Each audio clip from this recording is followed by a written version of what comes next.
දූල පුතාලා ආදරයෙන් පිළිගන්නවා. අද මම තේ බොන වෙලාවට කන්න රසවත් ආහාරයක් හදාගන්නයි සූදානම් වෙන්නේ. රසවත් කිව්වට රසම නෙවෙයි ටිකක් සැරයි.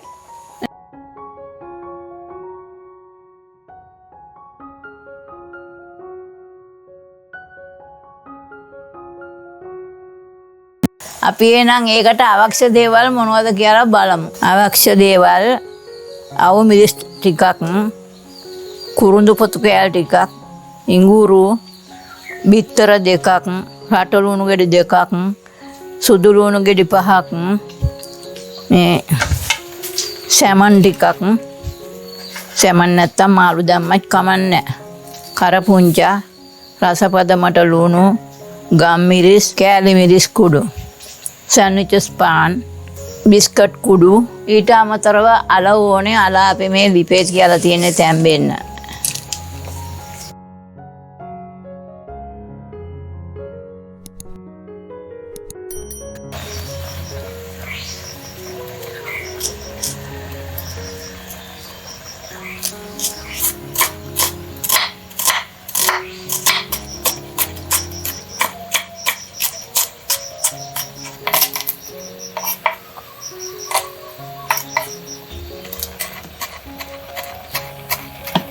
මේ අපි තඹගත්ත අල මේ තියෙන්නේ. අල තඹ ගන්නකොට ලුණු ටිකකුත් දාලා තඹ ගන්න. මිස්ටරය සෑදීම සඳහා අපි පොල් තෙල් ටිකක් එකතු කර ගන්නවා හට්ටියට.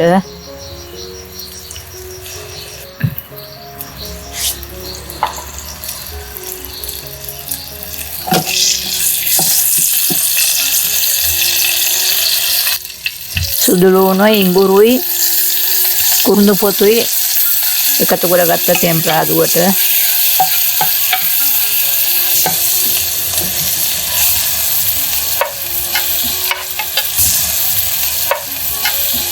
මිරිස් එකතු කරගත්තා. කරපුංච එකතු කරගත්තා. රට ලුණු එකතු කරගත්තා.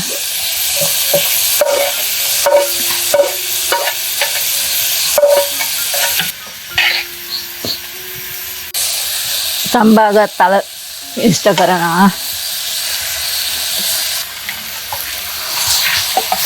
සැමන් මාළු දානවා.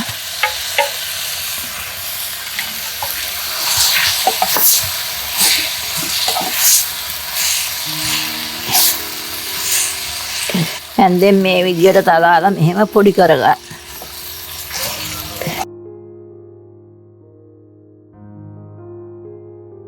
රසපදමර ලුණු දැම්මා. ගම් මිරිස් දානවා.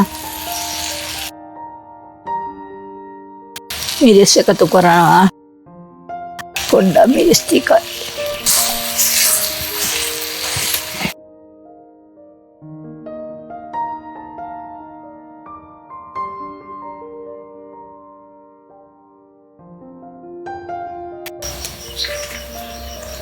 අපි දැන් මිශ්‍රණය බා ගන්නවා.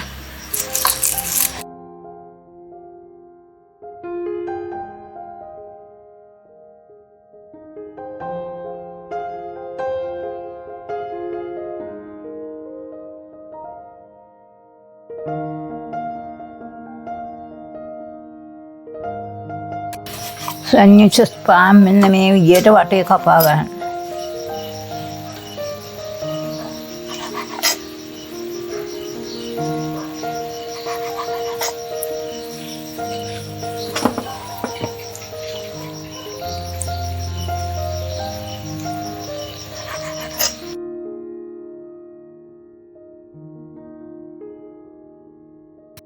රෝලින් පින් එකකින් මේ පාන් පෙති මේ විදියට තුනී කරගන්න.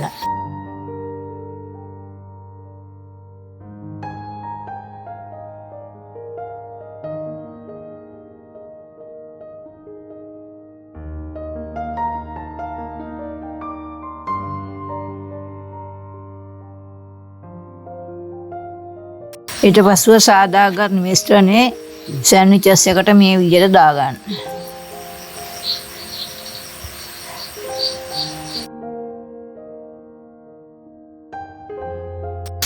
ඇඟිල්ලට වතුර පොඩ්ඩක් කරන් ඕව වටේ තරවලා උවමනා හැඩයකට හදාගන්න. අන්න එහෙම තද කරන්න. පැටිස් එකක් වගේ තද කරන්න. මේ මෙතන ටිකක් තද කරන්න. තෙල් දානවා. සෑන්ඩ්විචස් එක බෙද ගැනීම සඳහා අපි මේ හට්ටියට පොල් තෙල් එකතු කරනවා.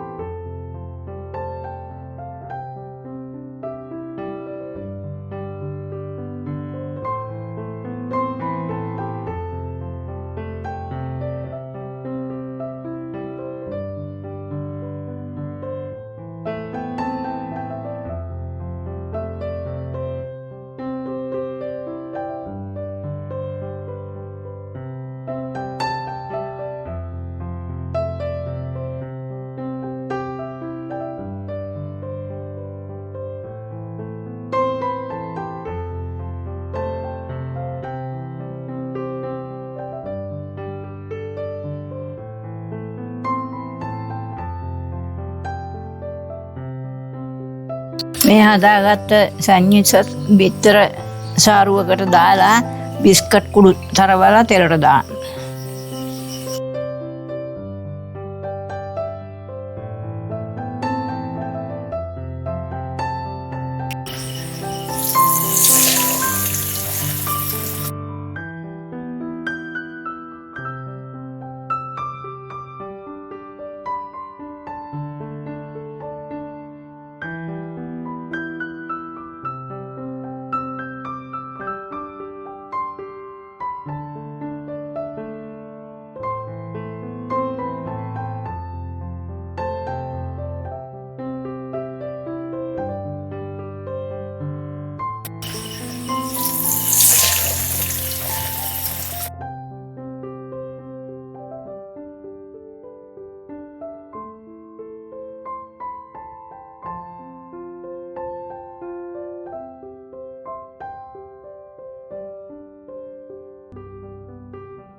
මේ බලන්න අපි හදාගත්ත සැන්ඩ්විච්. ඕගොල්ලොත් මේ විදියට හදාගන්න. රස බලන්නයි මම හදන්නේ. දූල පුතාලා දකින්නේ ඇති මම සැන්ඩ්විච් සෝස් හදාගත්තා. ඕගොල්ලොත් මේ විදියට සැන්ඩ්විච් සෝස් හදාලා ගෙදර අය එක කන්න බොන්න ගන්න. රසයි. බුරුලයි. දත් නැතුණාට ඒවා කන්න පුළුවන්. බුරුලයි.